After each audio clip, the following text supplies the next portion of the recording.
এই যুদ্ধটা মদিনার বিরুদ্ধে সর্বশ্রেষ্ঠ এবং সর্বশেষ যুদ্ধ ছিল এবং এই যুদ্ধটার যোগান দিয়েছে ইহুদিরা। ইহুদি বনু কাইনুকা, ইহুদি বনু কুরাইজা, ইহুদি বনু নজির।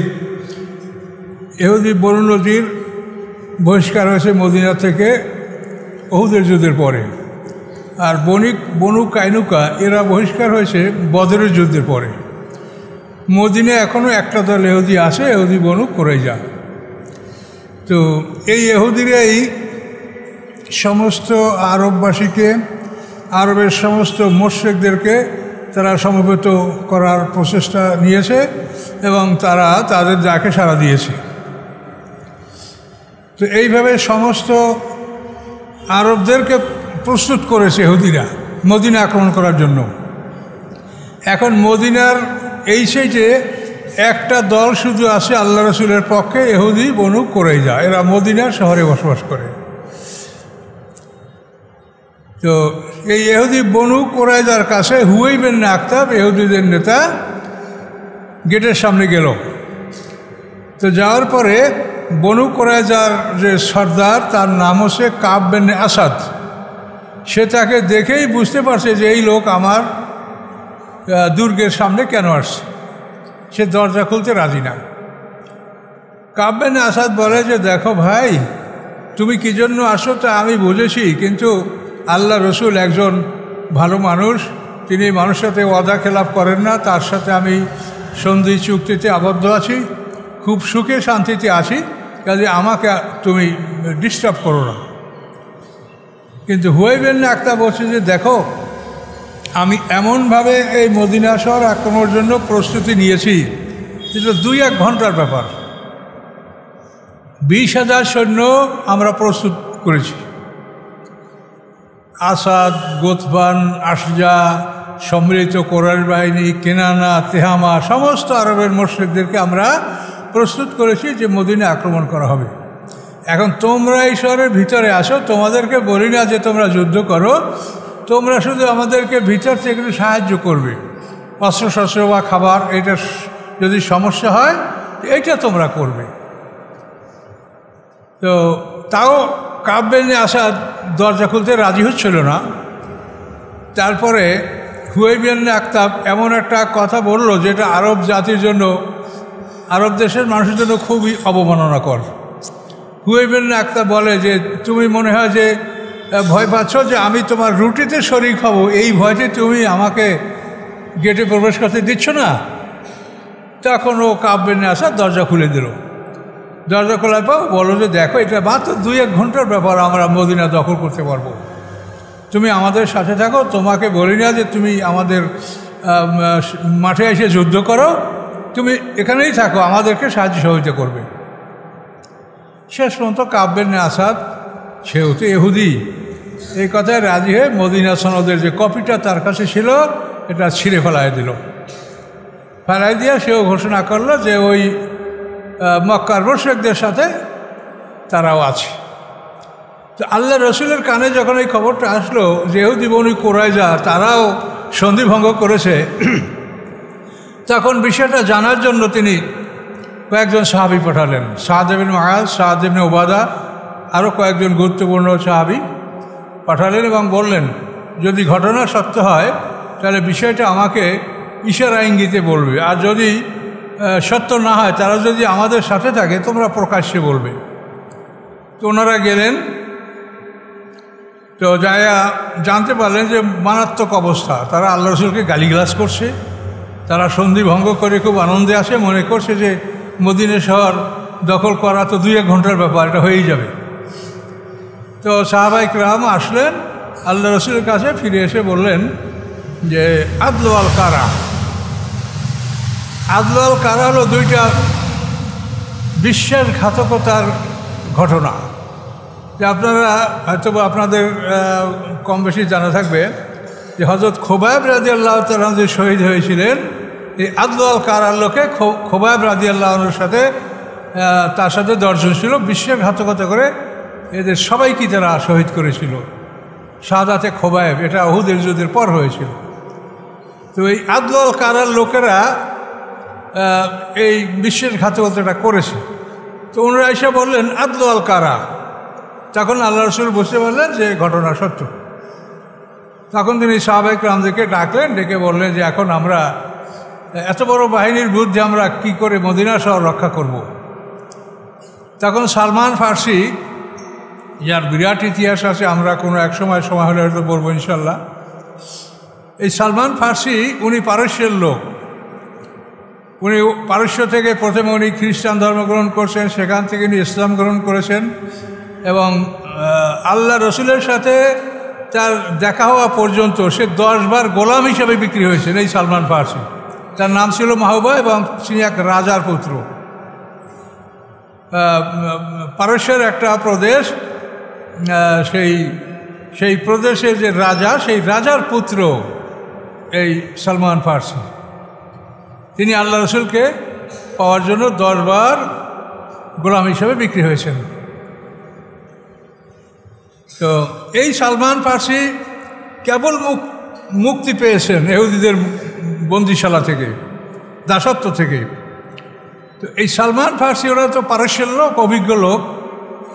তো উনি বললেন, ইয়া রাসূলুল্লাহ, আমরা যখন আক্রান্ত হয়েছি এবং নিজেদের শহর রক্ষা আমরা কষ্টকর মনে করেছি, তখন আমরা পরিখা খনন করে খন্দক খোদের শহর আমরা আটকে রেখেছি, যাতে আমাদের শহরে শত্রু প্রবেশ করতে না পারে।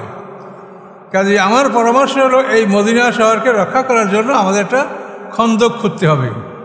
মদিনা শহরের উত্তর দিকে উহুদ পাহাড়, তার একটু ভিতরের দিকে শিলা পর্বত। এই শিলা পর্বত এবং উহুদ পর্বত, এই দুইটার মাঝখান থেকে 3 মাইল দীর্ঘ পথ, এইটা খন্দক খুঁড়ে আটকায় দিতে হবে। এই পথটা আটকায় দিলে মদিনা শহরে ব্যাপক সৈন্যবাহিনী ঢোকার কোনো রাস্তা নাই। ছোটোখাটো রাস্তা আছে দক্ষিণ দিকে, পূর্ব দিকে, সেখান থেকে মানে পল্লীর মানুষ বা বাড়ির মানুষ বের হতে পারে, এরকম ছোটোখাটো রাস্তা, কিন্তু সৈন্যবাহিনী প্রবেশের মতো কোনো রাস্তা নাই। যেটা আমি আগেও বলছি এর আগের সপ্তাহে, যে দিকে ঘেরা ছিল। তো আল্লাহ রসুল তার প্রস্তাবে একমত হলেন। একমত হওয়ার পর আল্লাহ রসুল এই 3 মাইল রাস্তা, এইটা খন্দক পরিখা খনন করার জন্য 10 জনের এক একটা গ্রুপ করলেন এবং 40 হাত জায়গা এক একটা গ্রুপকে দিলেন। তোমরা 40 হাত খনন করবে, 5 হাত গভীর, 10 হাত চওড়া, এবং মাটিটা সব মদিনার সাইডে, দক্ষিণ সাইডে তুলতে হবে। তো এইভাবে আল্লাহ রসুল এই খন্দক খোদার জন্য সাহাবায়ে কেরামদেরকে ভাগ ভাগ করে দিলেন। নিজেও একটা অংশে তিনি শরীক থাকলেন। খন্দক খোদার কাজ সাহাবায়ে কেরামরা খুব আগ্রহ সহকারে করতেছিলেন। তো সালমান ফার্সি তারই পরামর্শে এই পরিখা খননের প্ল্যানটা হলো যে ওনার ভাগে এমন একটা পাথর বের হয়ে আসে যেটা কাটা যাচ্ছে না। কঠিন শিলা, কঠিন পাথর, সাদা, যে কোনো লোহা দ্বারা তাকে আঘাত করলে সে ফেরত দিচ্ছে, ভাঙতে পারছে না। তখন সালমান ফার্সি যে সাথীরা, তারা বলল যে তোমার সাথে তো আল্লাহ রসুলের ভালো সম্পর্ক, তুমি রাসূলের কাছে যাও, দেখো এইখান থেকে যদি রাসূল অনুমতি দেন তাহলে আমরা একটু ঘুরিয়ে নিয়ে যাবো, এটা বাদ থাকবে। আল্লাহ রসুল একবার দাগাই দিয়েছেন 40 হাত করে। তো সালমান ফার্সি আল্লাহ রসুলের কাছে গেলেন। আল্লাহ রসুল সালমান ফার্সির হাত ধরে ওখানে আসলেন। কুয়ার কাছে আসার পরে সালমানকে বললেন যে তোমার কোদালটা আমার কাছে, গেন্তিটা আমাকে দাও। আল্লাহ রসুলকে দেওয়া হলো। আল্লাহ রসুল আল্লাহর নাম নিয়ে প্রথমে আঘাত করলেন। এক আঘাতে পাথরের 3/1 অংশ কেটে গেল এবং এমনভাবে আলো বিচ্ছুরিত হলো যাতে ইয়ামান পর্যন্ত দেখা যাচ্ছিল। আল্লাহ রসুল বলেন, ইয়ামানের অট্টালিকাগুলি, রানী বিলকিসের দেশের অট্টালিকাগুলি আমার কাছে কুকুরের দাঁতের মতো মনে হচ্ছিল। দ্বিতীয় আঘাতে আল্লাহ রসুল পাথরের বাকি 3/1 অংশ কেটে ফেললেন এবং সেই আঘাতে আল্লাহ রসুল মাদায়েন শহর, যে পারস্যের যে মাদায়েনের যে রাজধানী, সেখানে যে শ্বেত বিল্ডিং, সেই মাদায়েনের অট্টালিকা, এটা আল্লাহ রসুল দেখতে পেলেন। এখন একাংশ বাকি, এই তৃতীয় অংশে যখন আল্লাহ রসুল আঘাত করলেন, সেই আঘাতেও সেখানে স্পার্ক হলো, আগুন জ্বলে উঠল, বিস্ফোরিত হলো সেই আগুনে আল্লাহ রসুল রোম সম্রাটের অট্টালিকা এটা দেখতে পেলেন। এগুলি বলার পরে মুনাফিকরা এ নিয়ে উপহাস করতে লাগলো যে আমরা ভয়তে রাত্রে প্রস্রাব করতে বের হতে পারি না, আর মুহাম্মদ সাল্লাম কোথায় রোম, পারস্য, ইয়ামান এগুলো দখল করছে। তখন আল্লাহ তাআলা ওই আয়াত নাযিল করেন, কুলিল্লাহুম্মা মালিকাল মুলক, বলো যে আল্লাহ আপনি মুলুকের মালিক, যাকে ইচ্ছা তাকে আপনি সাম্রাজ্য দান করেন, যার থেকে ইচ্ছা আপনি সাম্রাজ্য কেড়ে নেন।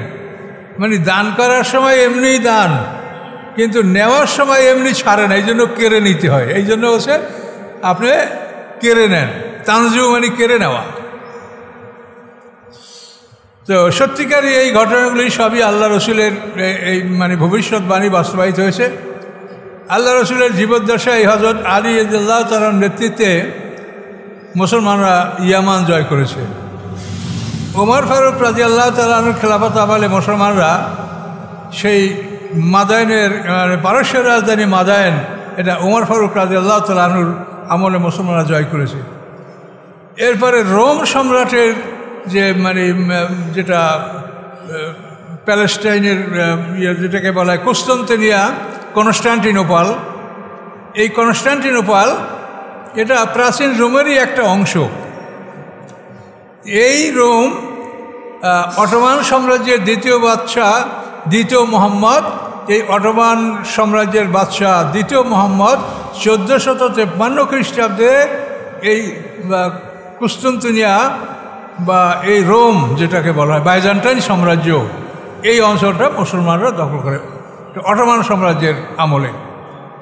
অটোমান সাম্রাজ্যের প্রতিষ্ঠা হয়েছে 1300 খ্রিস্টাব্দে, আর এই সাম্রাজ্যটা 1300 থেকে 1920 সাল পর্যন্ত এই অটোমান সাম্রাজ্যটা ছিল। 1920 সালে প্রথম মহাযুদ্ধের শেষে এই অটোমান সাম্রাজ্যের পতন ঘটে। এগুলো ঐতিহাসিক ব্যাপার।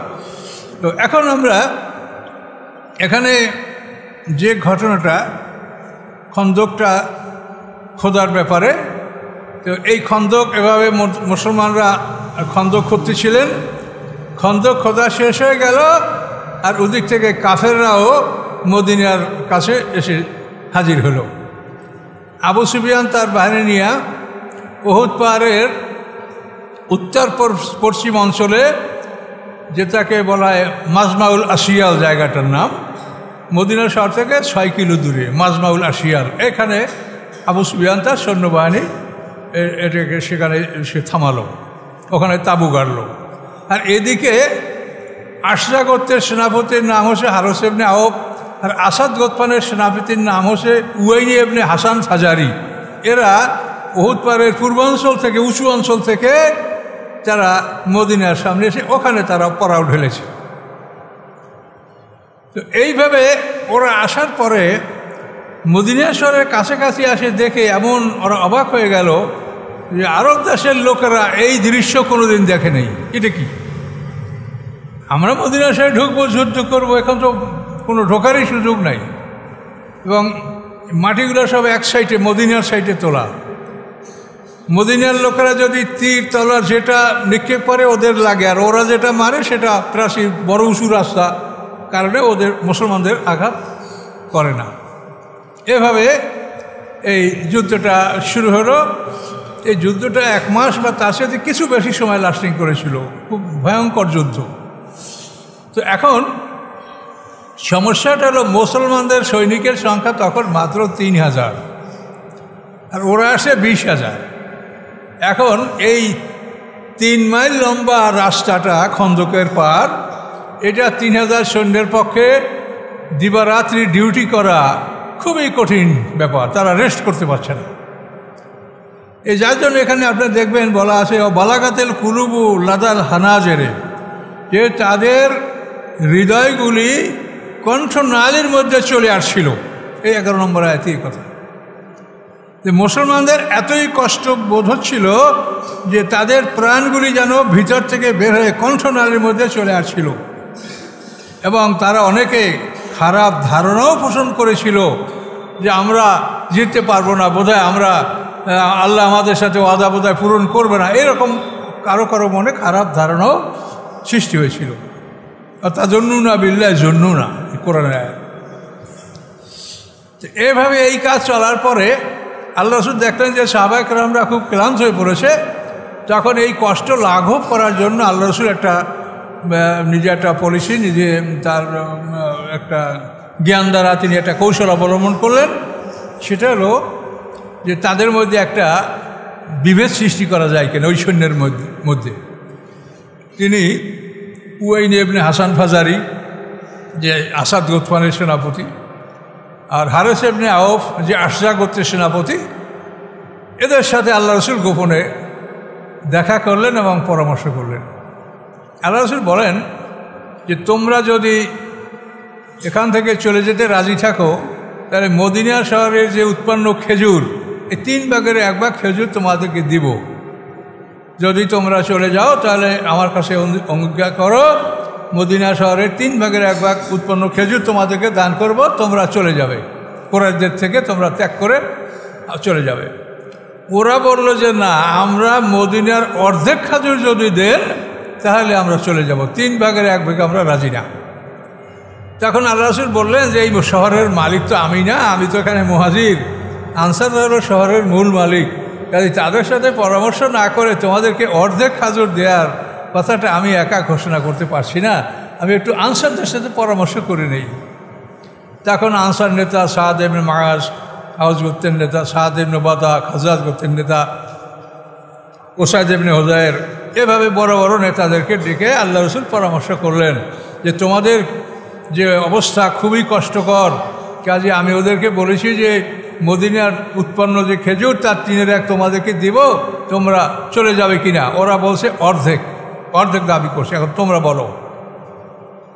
এই কথা শুনে সাদ ইবনে মুআজ, আওস গোত্রের নেতা, তিনি বললেন ইয়া রাসূলুল্লাহ,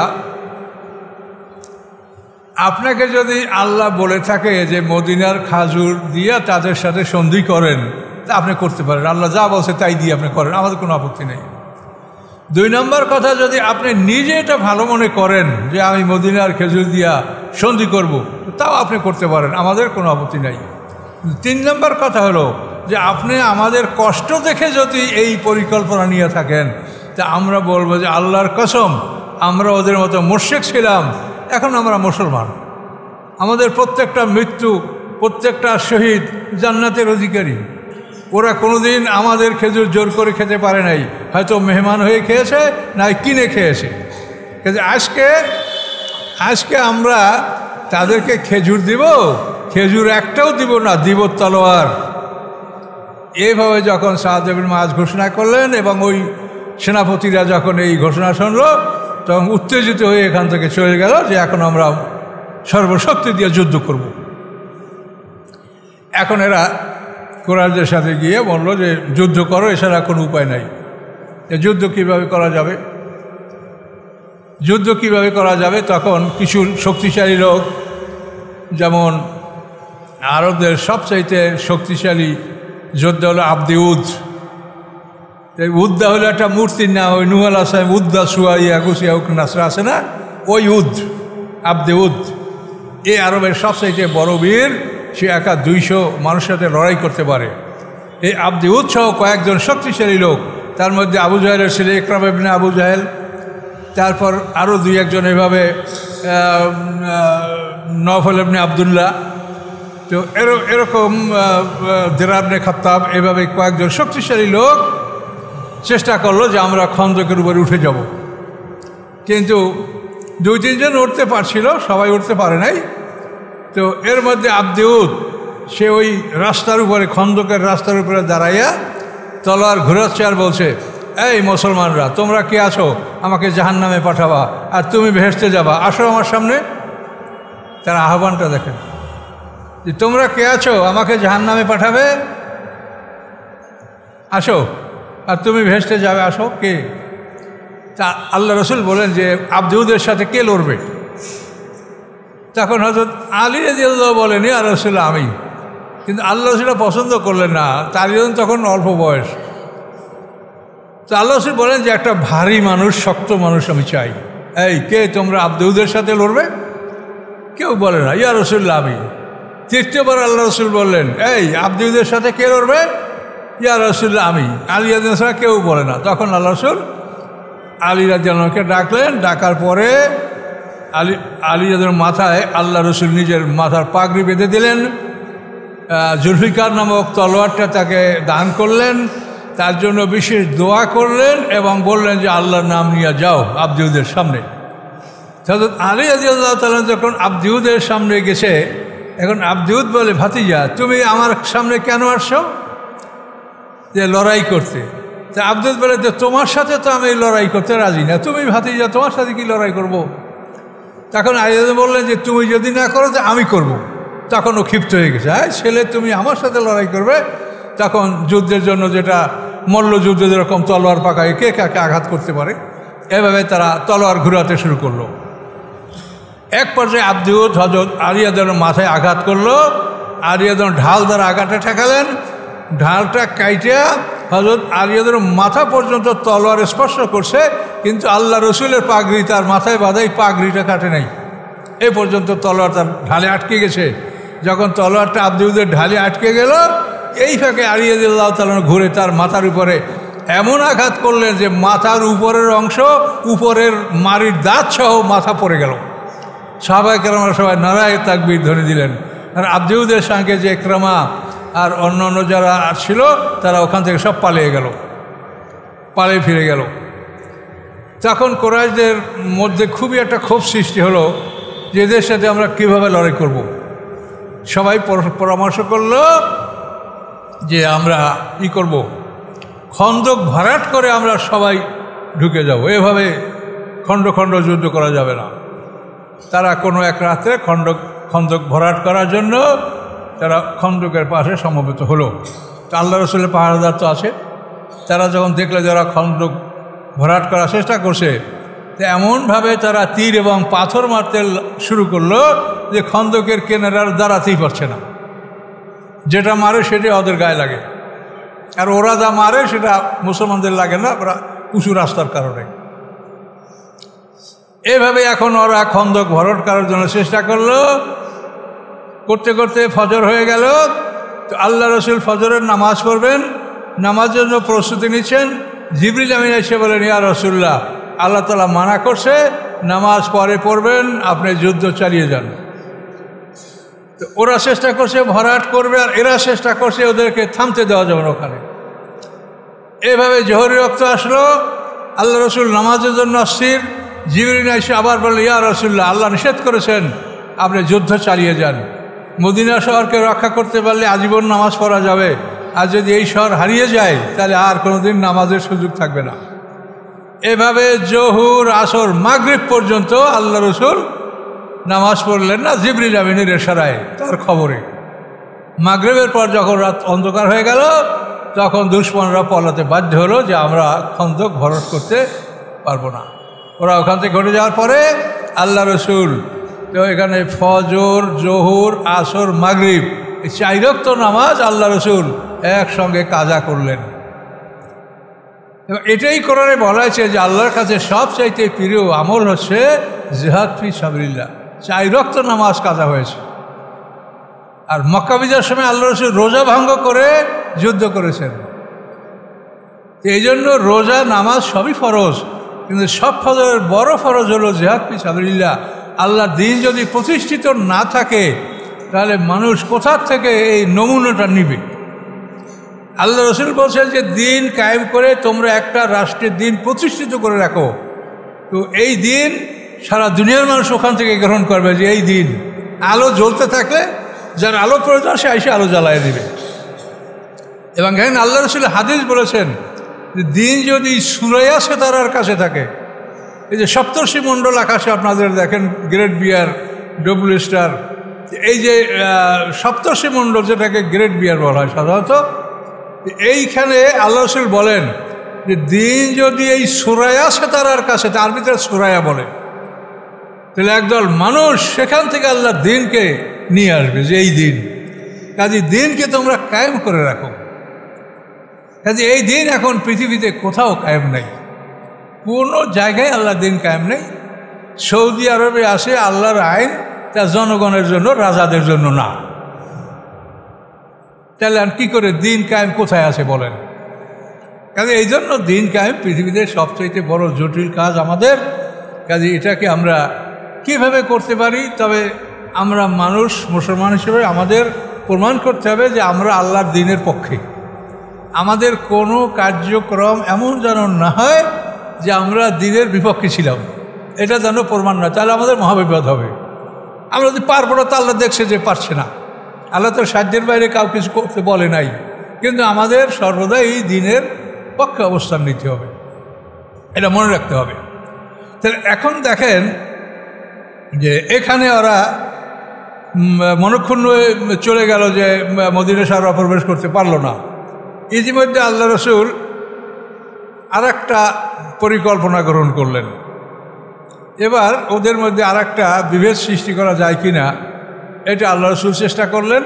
এবং এই চেষ্টার জন্য আল্লাহ রসুলের উদ্যোগে না, এটা অন্য একজন নেতার উদ্যোগে এটা হয়েছে। সেটা হলো নাইম বিন মাসুদ আশজাই, ওই যে আশজা সম্পদ, আশজা এই সম্প্রদায়ের লোক নাইম ইবনে মাসুদ আশজাই, এই লোকটা ইসলাম গ্রহণ করছে, কিন্তু তার জাতির লোকেরা জানে না। কোনো এক রাতে আল্লাহ রসুলের কাছে হাজির হয়ে বলে, ইয়া রসুল্লাহ, আমি মুসলমান, তা আমার জাতি তার জানে না।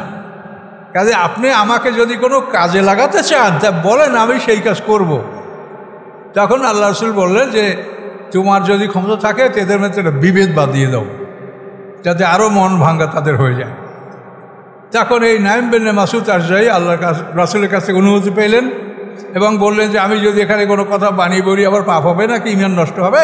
আল্লাহ রসুল বললেন, না, যুদ্ধের ক্ষেত্রে এটা পাপ হবে না। যুদ্ধের বেলা এভাবে শত্রুর সাথে প্রতারণামূলক কাজ এটা করা যেতে পারে। তখন নাইম বিন মাসুদ আশজাই বনু কুরাইজা ইহুদি যারা মুশরিকদের সাথে একমত হয় তাদের দুর্গে গেল, যা বলে, এই তোমরা আমার চেনো? হ্যাঁ, তুমি তো ওই যে নেতা, বড় সেনাপতি, তোমার চিনি। আমাকে তোমরা কি বিশ্বস্ত মনে করো? হ্যাঁ, একদম বিশ্বস্ত, তুমি বন্ধু আমাদের। বলো। যে আমি বলবো যে তোমরা এই যে কুরাইশদের পক্ষ অবলম্বন করলে, মুশরিকদের পক্ষ অবলম্বন করলে, এদের ধন সম্পদ, ছেলে মেয়ে সবই তো তাদের মক্কায়, যুদ্ধে জিতবে না, আস্তে গুটিয়ে মক্কায় চলে যাবে, তাদের পরিবার পরিজনের সাথে তারা মিলবে। কিন্তু তোমরা এই শহরে থাকো, এই মদিনায় তোমরা বসবাস করছো, আর এই শহরের রাজার বিরুদ্ধে তোমরা যুদ্ধ করছো। তাহলে এই যুদ্ধে যদি মক্কাবাসী জিততে না পারে, চলে যায়, তোমাদের অবস্থাটা কী হবে বলো? তখন ওরা মাথায় হাত, যে আসলেই তো আমরা এই কথা চিন্তা করিনি। এই শহরে আমরা বসবাস করি, আর বসবাসের রাজার বিরুদ্ধে যুদ্ধ কী হবে? তাহলে ওরা ঘাবড়ে গেল যে ভাই আপনিই বলেন, যে যখন আমাদের পরামর্শ আপনিই বলেন যে আমরা কী করতে পারি। নাইম বিন মাসুদ আশজাই বলেন যে আমার মনে হয় যে তোমরা কৌশল করে আবু সুফিয়ানের দল থেকে যদি 40 জন লোক তোমরা নিয়ে আসতে পারো, এই কথা বলে আনবে যে আমরা তোমাদের সাথে একমত হয়েছি, আমরা রাসূলের সাথে সন্ধি চুক্তি ভঙ্গ করেছি, কাজেই তোমরা আমাদের একটা ফয়সালা না করে জানো এই মদিনা ত্যাগ করতে না পারো। তোমাদের যদি এখান থেকে চলে যেতে হয়, আমাদের একটা ফয়সালা করে যাবে, এই জন্য তোমাদের 40 জন লোক আমাদের দুর্গে তোমরা পণবন্দি রাখবা। এই বলে তোমাদের 40টা লোক, মানে মুশরিকদের 40টা লোক তোমাদের দুর্গে আটকে রাখো, তাহলে ওরা তোমাদের একটা ফয়সালা না করে যেতে পারবে না। হ্যাঁ ভাই, ভালো বুদ্ধি দিচ্ছে, এটাই করবো। তা ঠিক আছে, আমার ব্যাপার কাউকে বলবে না। এই পরামর্শ এদেরকে দিয়া মুহূর্তের মধ্যে সে চলে গেল আবু সুফিয়ানের কাছে, গিয়া বলে, শোনো আবু সুফিয়ান, একটা মারাত্মক খবর কি, যে আমরা এতদিন যুদ্ধ করে মদিনা দখল করতে পারি নাই, এখন ইহুদি বনু কুরাইজা তার নেতা কাব বিন আসাদ সে আল্লাহ রসুলের কাছে ক্ষমা চেয়েছে এবং বলেছে যে আপনি সন্ধিটা আমাদের পুনর্বহাল করেন, আমরা আপনার সাথেই থাকবো, আমাদের ভুল হয়েছে, কাজে এজন্য আপনাকে আমরা 40টা লোক, মুশরিকদের এমন 40টা লোক আপনাদেরকে দিব যে এই লোকগুলোকে ইচ্ছা করলে আপনি হত্যা করতে পারবেন। এইভাবে আল্লাহ রসুলকে তারা রাজি করেছে যে তোমাদের 40টা লোক আল্লাহ রসুলের কাছে দিলে তখন আল্লাহ রসুল তাদের সন্ধিটা পুনর্বহাল করবে, কাজে ওরা কিন্তু তোমাদের লোক নিতে আসতে পারে, তুমি সাবধান। আবু সুফিয়ান বলে, তো মারাত্মক খবর। কিছু সময় পরেই দেখা গেল বনু কুরাইজা থেকে ইহুদিরা আইসা ওই দাবিই করলো যে 40টা লোক আমাদের দুর্গে বন্দি রাখো। তোমরা যদি চলে যাও তাহলে আমাদের কি হবে, আমাদের ফয়সালা না করে যেন যেতে না পারো, এই জন্য তোমাদের 40 লোক বন্দি রাখো। শুনেই আবু সুফিয়ান বলতে পারছে তাহলে নাইম যা বলছে, নাইম বেন মাসুদ আসলে কত সত্য, এই লোকগুলা ওরা নিতে পারলে মোহাম্মদ সাল্লামের কাছে দিয়ে দেবে, মোহাম্মদ এদেরকে সাল্লাল্লাহু আলাইহি ওয়াসাল্লাম এদেরকে হত্যা করবে। তো আবু সুফিয়ান লোক তো দিলেওই না, বরং বলল যে বরং তোমরা আমাদের সাথে যুদ্ধ করো, আমরা খুব ক্লান্ত হয়ে পড়েছি, তোমরা আমাদের সাথে আগামীকাল যুদ্ধে অংশগ্রহণ করো। ওরা বলে আমরা তো তোমাদের সাথে যুদ্ধ করবো না, তা তোমাদের সাথে কথাই ছিল আমরা যুদ্ধ করবো না।